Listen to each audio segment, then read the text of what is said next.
قرآن مجید شفا کا مظہر، صحت و تندرستی کا ضامن۔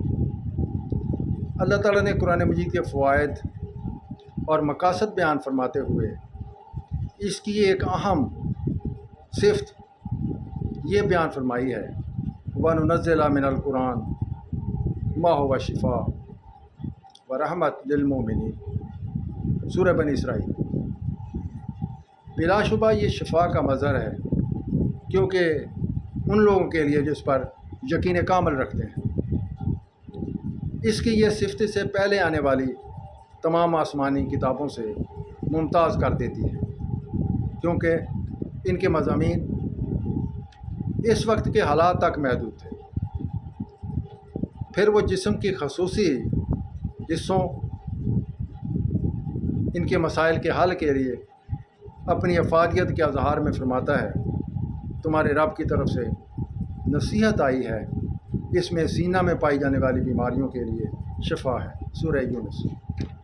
سینے کے مسائل سے مراد روحانی مسائل بھی لیے جاتے ہیں، لیکن ارشاد ربانی کی جامعیت فوائد کو محدود نہیں کرتی، بلکہ اس کی شفائی افادیت جسمانی امراض پر بھی محیط ہے۔ قرآن مجید ایک ضابطہ حیات ہے، اس میں عبادات، اخلاق،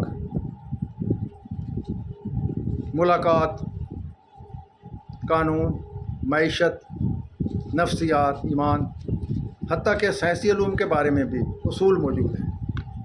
قرآن حکیم مختلف مسائل کی جانب اشارے دے کر ہمیں تحقیق کی دعوت دیتا ہے کہ ہم ان ارشادات پر راستہ تلاش کریں اور موجد ہونے کی خوشی حاصل کریں۔ حضور نبی کریم صلی اللہ علیہ وسلم نے کھجور کھانے والوں کو زہر کے اثر سے محفوظ رہنے کی خوشخبری سنائی ہے، اور طب جدید ثمر کا اعتراف کرتی ہے کہ وہ چیزیں جو جگر کو تقویت دیتی ہیں اور اس کی حفاظت کرتی ہیں، وہ زہروں کے اثرات کو زائل کر دیتی ہیں۔ سورہ 3 پر توجہ دیں تو ارشاد باری تعالیٰ ہے، قسم ہے انجیر، زیتون، جبل طور اور امن والے شہر مکہ کی۔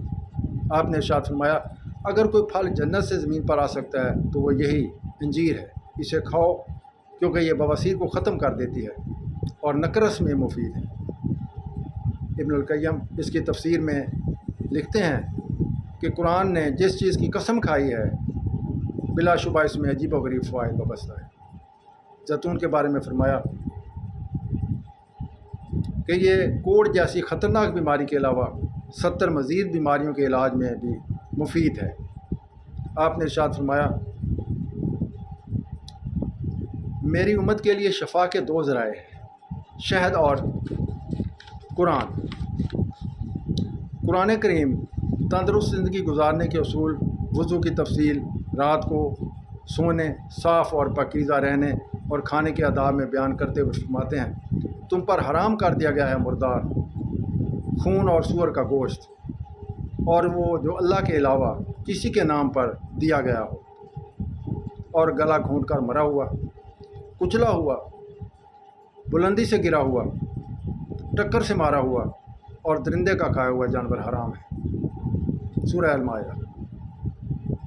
قرآن پاک کی یہ آیت حفظان صحت اور تندرستی کی بہت بڑی ضمانت ہے۔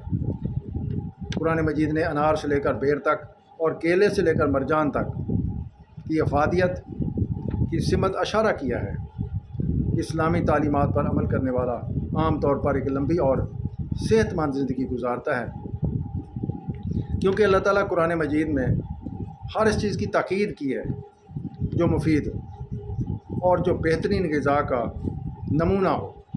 وہ سمندری غذا کو بہترین قرار دیتا ہے، ہماری تندرستی کا محافظ ہے، اور اس امر کی گارنٹی دیتا ہے کہ اگر ہم اللہ کے دوست بن جائیں اور ہمیں رنج، غم، ڈر اور دہشت سے محفوظ رکھے گا، کیونکہ خدا شارک سے بھی زیادہ قریب، پکارنے والے کی سننے والا، دعاؤں کو قبول کرنے والا، بیماریوں سے شفا دینے والا، والدین سے زیادہ شفیق و رحیم اور معاف کرنے والا، اور اس کے یہاں حاضری دینے والوں کے لیے گلٹ کمپلیکس اور انفیریٹی قسم کی کوئی چیز نہیں ہوتی۔ اگر وہ پھر بھی کسی اضطراری کیفیت میں مبتلا ہو جائے تو الا بذکر اللہ تطمئن القلوب کی خوشخبری موجود ہے۔